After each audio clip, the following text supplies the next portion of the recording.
Welcome to our second Friday session, which is Business 120, Chapter 6 and 7. So here's our agenda for today. We're going to do a short icebreaker for 5 to 7 minutes, and then we'll go over the problems related to LIFO and FIFO. Then we'll do bank reconciliation, and as our closing activity, we'll review Chapter 4 and 5 very quickly for our exam, which is the Wednesday after spring break. And then I'll give you guys some time at the end to ask questions. So for our breakout room activity, I'm gonna give you guys some questions to discuss so that you guys have an idea of what are we gonna do in our session.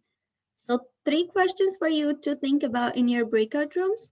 Number 1, think about what are the steps for closing entries. Second, what is the difference between LIFO and FIFO? Either think of an example or just the simple definition of what they are. And lastly, think about the formula for calculating the cost of goods sold using LIFO and FIFO method. So these are the 3 questions that I would like you guys to think about in your breakout rooms for, let's say, 3 to 4 minutes. And then we'll come back and go over each one of them. So use that time to talk to your classmates,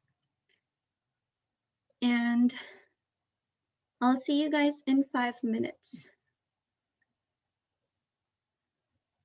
If you have any questions, feel free to type in the chat before I let you guys go. All right, so let's look at the first discussion topic, which was steps for closing entry. And thank you for your responses in the chat.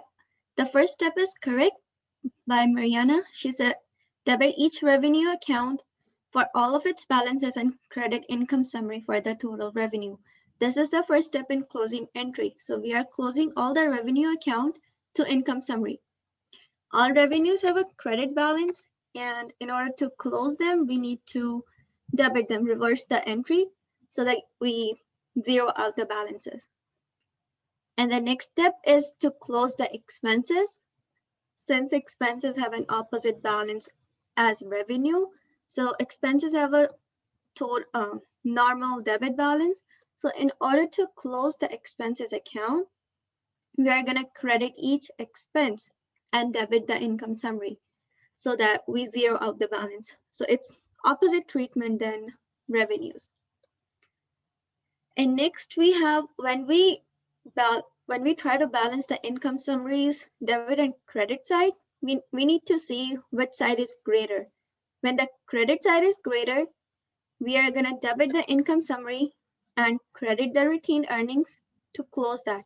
So it's the same concept. Whichever side is greater, we are going to close it by doing the reverse treatment for that. So in the case of net income, credit side of the income summary is greater because credit side is the revenue side and the debit is the expenses, right? When the credit is greater, which means it's net income. And to close the credit side of the income summary, we need to debit it to zero out the balance and credit over another permanent account, which is retained earnings. And the last and the final step is to close the dividends account. Dividend account is treated same way as expenses, but dividends are not expenses.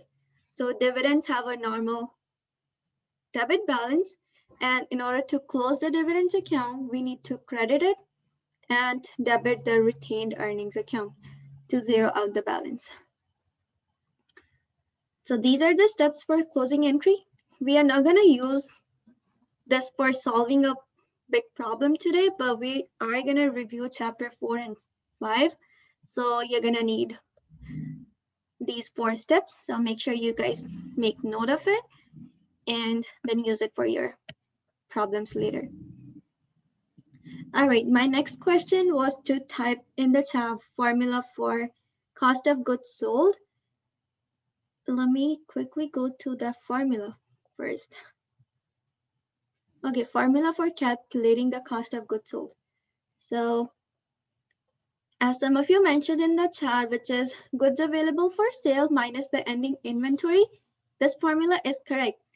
So, but if we need to separate out the cost of goods available for sale, what we're gonna do is beginning inventory plus cost of goods purchased. These two together make up the goods available for sale. So if we need to break down the cost of goods available for sale, these are the two things that might be given in the question that make up the goods available for sale. And then we subtract the ending inventory from it to get the cost of goods sold. So this is the formula that we're going to use in our today's session. So make sure you guys note this as well. Feel free to type in the chat if you have any questions for anything that we are discussing. And one example for FIFO that you guys correctly mentioned, putting the earliest expiration of milk in the front. So FIFO stands for first in, first out, right? So whichever the goods came in first are the first ones to go out.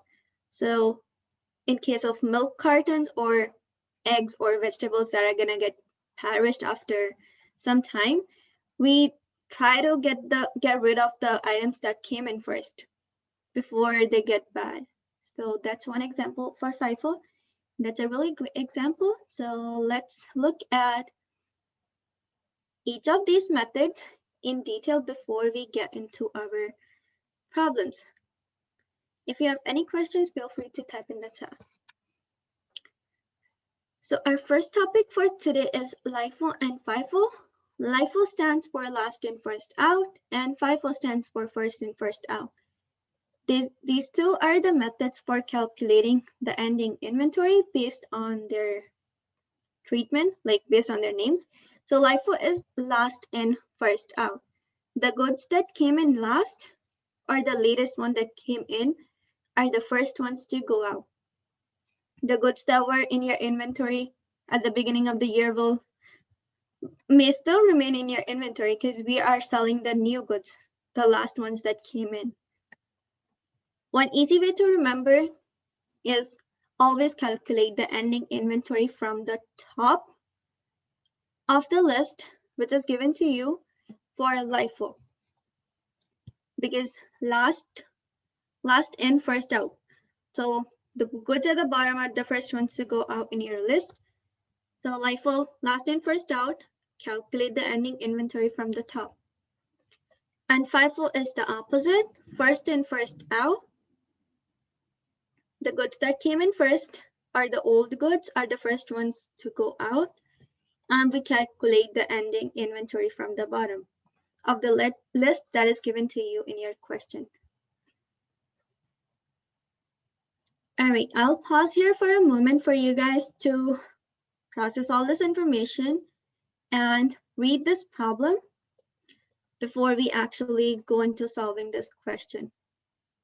I'll wait for 2 minutes for you guys to think about if you have any questions. If not, then go ahead and read this problem before we actually solve it. All right, so Mariana said we are going to calculate the ending inventory for FIFO from bottom to top, which is correct. So let's look at the problem and try to calculate the ending inventory and then cost of goods sold. Just as a reminder for all of you who are joining the session late, you cannot have your cameras on for Friday's session, but you can participate in the session by using the chat. All right, so let's read the problem. Angel Heart Company has the following inventory, purchases, sales, and for the month of March.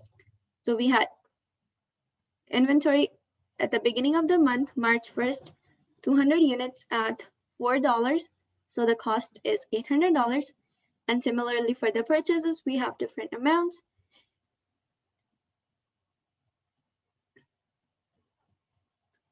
So for FIFO, so we sold 500 units on March 15 and 400 units on March 25th.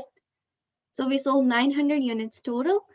And at the end, we were left only with 500 units on hand. So you guys might want to take notes right here. So what's the ending inventory number of units? It's 500 units And now we are going to calculate the ending inventory for using the FIFO method. So this is the same information that was in the question. So as we mentioned, we are going to start calculating the ending inventory for FIFO from the bottom. So we had 500 units, right? So if we look at the bottom part of this problem, which is March 30th, we have 300 units at $5 each, which is 1,500. This layer will be left in our inventory used under the FIFO method because we calculate from bottom to top. So we had 500, but we used 300 of this layer. Moving up on March 20th, we are gonna take 200 units at $475 per unit, which amounts to $950 total cost, which will give us $2,450.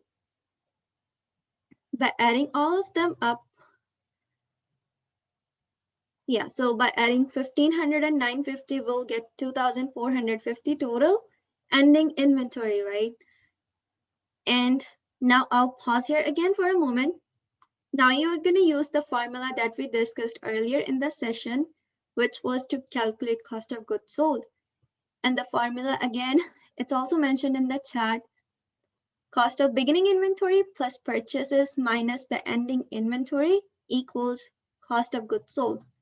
So I'll pause here for another minute for you guys to calculate the cost of goods sold.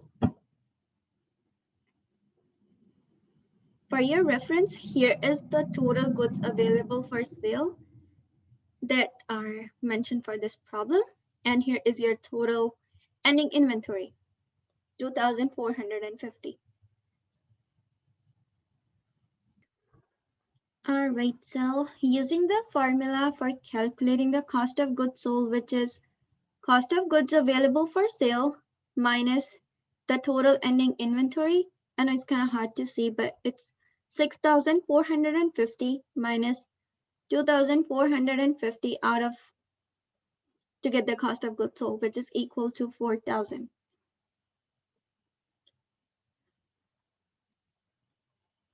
So total cost is 1,500 for the first layer and 950 for the second layer, which the total gives us 2,450. So that's how we are going to calculate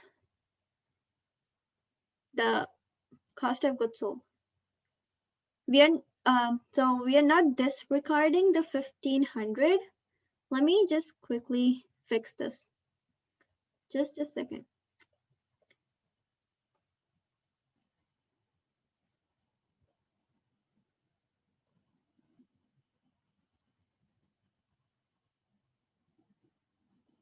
Okay, so this should make more sense now. Okay, is it more clear now? So we had 1,500 plus 950, which is 2,450, and then we subtracted that.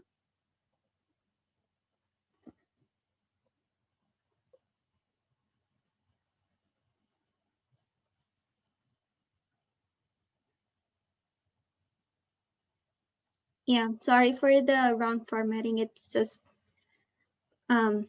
sometimes the formatting gets messed up when I change the themes for the PowerPoint. All right, I apologize for that. And let's look at the LIFO method, which is last in, first out, which is opposite of FIFO. We're gonna calculate our ending inventory from the top. So this is the same information from your problem. So we had 500 units on hand at the very end.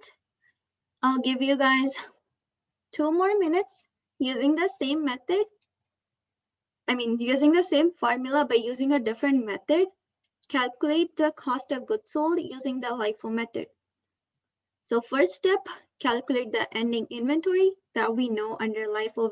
We calculated from the top to bottom, and then use that same formula, goods available for sale minus the ending inventory to calculate cost of goods sold. I'll wait here for another minute for you guys to do the calculation. All right, so let's look at what we have here for ending inventory using LIFO method. So we know we are gonna start calculating the ending inventory from top to bottom. So first layer is on March 1st, 200 units at $4 each, which gives us 800, plus March 10th, 3,300 units for $4.05 each, and which gives us 1,350, and a total of 2,150, which is our ending inventory. And now using the formula for calculating cost of goods sold, which is just 6,450 in this problem, and subtracting our ending inventory from that, we get 4,300. So that's the end of our part 1 of the session, which is calculating the cost of goods sold using LIFO and FIFO method. Any questions before we move on to our next topic, which is bank reconciliation?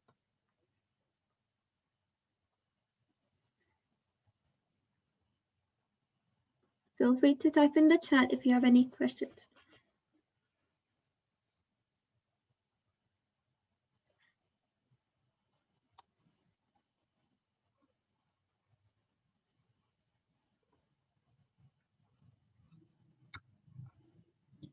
If not, then let's just move on to our next topic for today. Our next topic for today is bank reconciliation. Bank reconciliation basically means balancing the bank statement and our books record so that we are all on the same page, and to correct any errors or time lags, differences in the balances due to time lag. Let's look at how we are going to do it.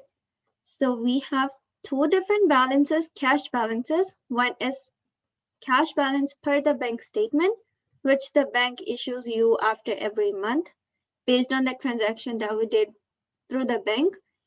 And we have another cash balance per books, which is the record of the transaction that our company's accountant made in the company's books. So at the end of the year, or at the end of the period, we're gonna adjust these two balances so that they are equal to each other at the end. And we are going to do the following adjustments to make those balances equal to each other. So first adjustment is deposits in transit. So what are deposits in transit? So the deposits that are accountant made in the bank, but still they're not processed by the bank before they issued the bank statement. By the time they issued the bank statement. So when we get the bank statement for that period, we need to make adjustment by adding those deposits in transit so that our records in the books matches with the bank. So that's one thing. Next is outstanding checks. So our company knows that we pay these checks to our vendors or suppliers, but the bank still needs to process them. But they issued our statement before they actually processed it. So we are gonna subtract those outstanding checks from our books so that our balance matches with each other. And next we are gonna correct any bank errors, plus or minus, depending upon what kind of error is that. And on the other hand, we have balance per books. These are the adjustments that we make for the transaction that we did not knew about, but the bank knew about these transactions. So first is electronic funds transfer. If some customers deposits money to our bank directly, we are gonna only know about those deposits when we get the bank statement.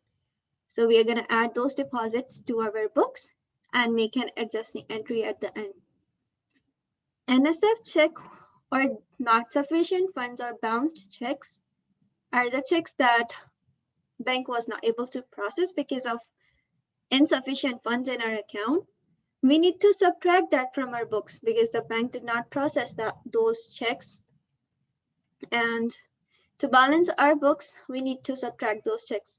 We are going to reverse the entry in our books saying we never even paid that money to our suppliers. Next is the service charge that the bank deducts automatically from our bank account that we only came to know about when we get the bank statement. So we also need to charge those expenses in our books. And at the end, it's company errors, plus or minus, depending upon what kind of error was that.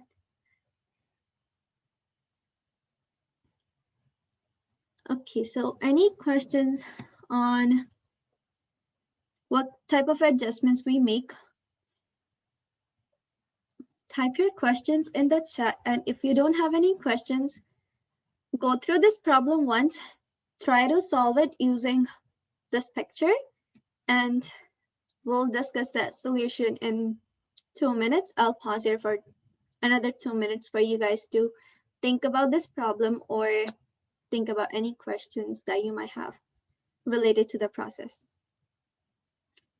Try solving at least this portion of the problem, balancing the books, adjusting the balance per the bank statement. So this part, first part. All right, I'll pause here for another 2 minutes for you guys to work on this problem. Get the solution one by one, step by step. All right, let's see. So first we have on May 31st, cash balance per bank statement, which is $14,280. That was given in the problem. And after reading the problem, we figured out that there are some deposits in transit that we know from our chart that we need to add to our balance per bank statement because the bank doesn't know about this transaction. So we are adding that and we get $16,032. And another adjustment that we are supposed to do is outstanding checks, which is for $2,410. Because the bank doesn't know about this transaction, so we need to subtract those. And the adjusted cash balance per the bank statement would be $13,622, which is correct. Thank you, Mariana. And now we're gonna do the second part of the bank reconciliation, which is adjusting the cash balance per books. From our problem, we were given cash balance per books $13,319. And we also noticed that there were some electronic funds that were transferred to our bank for $505. And we added those to the cash balance per books to get $13,824. And there was an NSF check for $175 that we know we are supposed to subtract from our chart. And there was also an error in recording the check. So for $27, and we are going to add that to our adjusted balance per books, or let's see. Yeah. And at the end, after adjusting for that error, we get the same number, which is $13,622. So we know we did the reconciliation correctly when we get these two numbers match with each other. Adjusted cash balance per bank and the adjusted cash balance per books.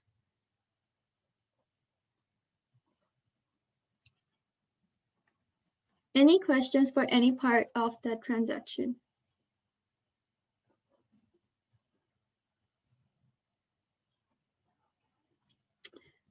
All right, if you guys do not have any questions, then let's just do a quick review of chapter 4 and 5. We're gonna do a more detailed review for our midterm next week. But for now, only 7 questions. I'm sending the Google Doc in the chat as well as I'm gonna share that in my screen. So let's go through each question one by one and see which answer is correct for chapter 4 and 5. So here you're gonna use the adjusting entry rules that we talked about earlier in the session, which are right here. If you guys want to take a screenshot for your reference for these rules, feel free to do so, because the questions are based either on this or the Life 154 rules.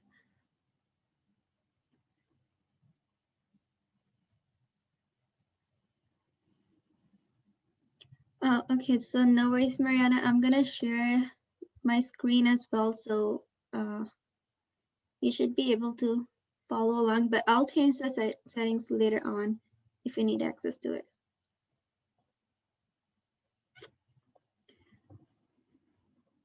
Okay, so read the first problem and see if you guys can figure out the answer for this.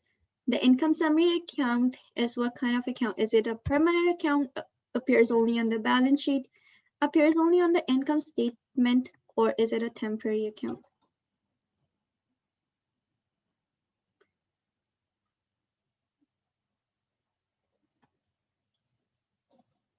I just changed the settings for it. You should be able to view it using your SJSU email. If you still can't access it, then let me know.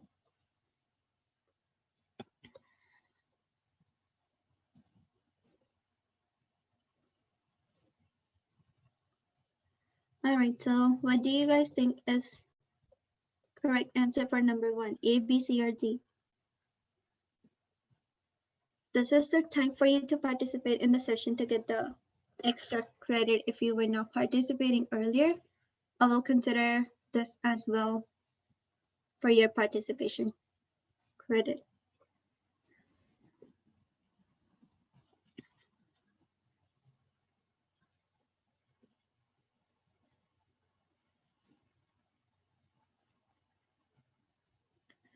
All right, so most of you think it appears on the income statement, but it's a temporary account that we use only to close the income statement accounts. So remember the steps for closing entries, which were closing the revenue account, expenses account, and dividends account. So those are the income statement accounts. And income summary is just a temporary account that we use to close all of them to retain earnings. It doesn't appear in the income statement. Income statement only has revenue, expenses, and that's it. Where you calculate the net income, right? Let me know if you guys still have any questions. If no, then think about the second one. If income summary has a credit balance after revenues and expenses have been close to it, the closing entry for the income summary will include.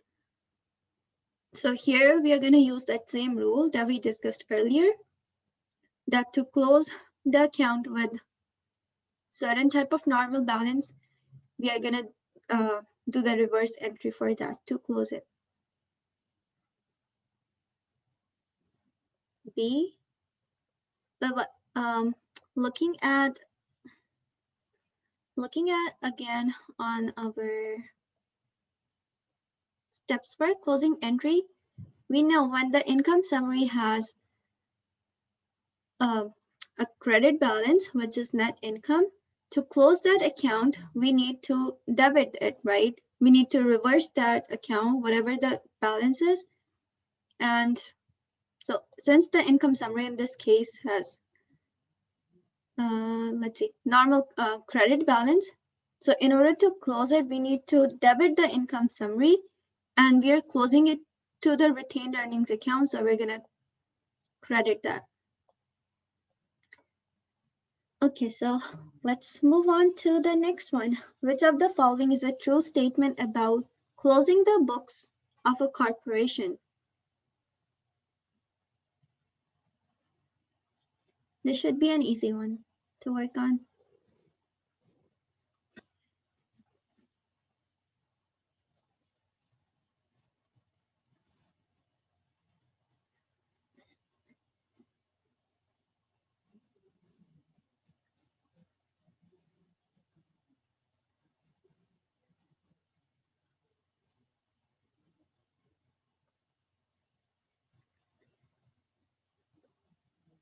This is also related to the steps that we discussed about closing entries.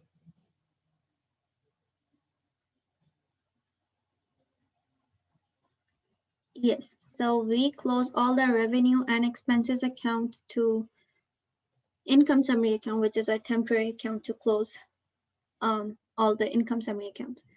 All right, in preparing the closing entries, which one do you think is the correct option to choose? In preparing the closing entries, each revenue account is credited, each expense account is credited, or the retained earnings account will be debited if there is a net income for the period, or the dividends account will be debited. So think about the normal balance and what are we going to do to close that normal balance account.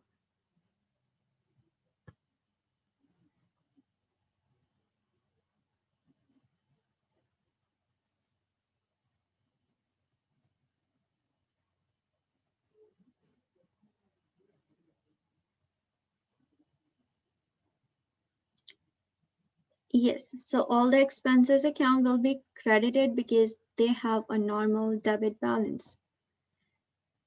All right, so let's move on to number 5. In perpetual inventory system, cost of goods sold is recorded on daily basis.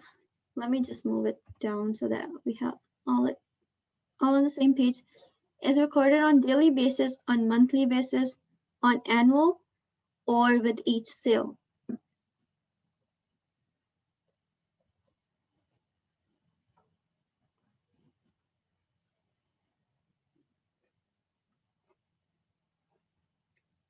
So we do, yes.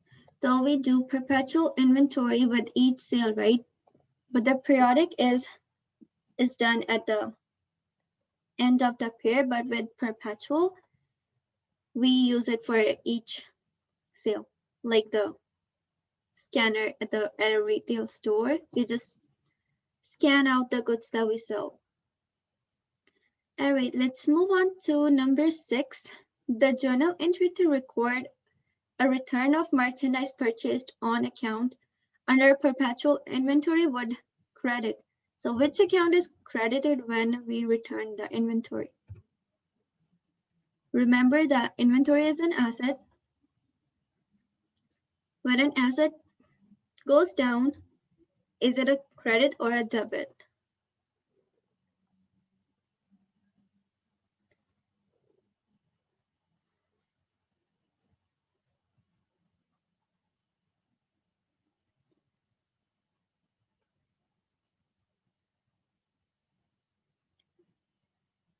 So here the inventory is an asset, but just going down, would it be a credit or some other account? Yes, when an asset goes down, it's a credit. Since we are returning the inventory that we purchased, it's going down, so inventory will be a credit. All right, this is the very last question. Freight costs paid by a seller on merchandise sold to the customer will cause an increase. So whenever the freight cost is paid by a buyer, it's included in the inventory cost. But when it's paid by the seller, what kind of expense is it? Is it cost of goods sold? Is it operating expense? Or is it contra revenue account?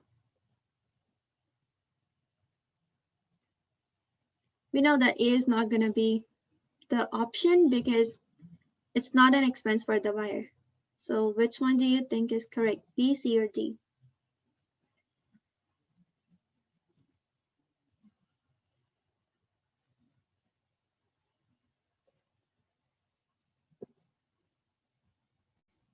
Yes, it's an operating expense for the seller. All right. So yeah, that's it for our review for chapter 4 and 5. So these are the type of questions that you can expect in your exam. So that's the end of session for today, and this was the last session before spring break. Thank you so much for coming to the session. We still have a couple more minutes, and I'm happy to answer your questions if you have any related to the session. Otherwise, you guys are free to go and I'll see you guys on Monday after spring break.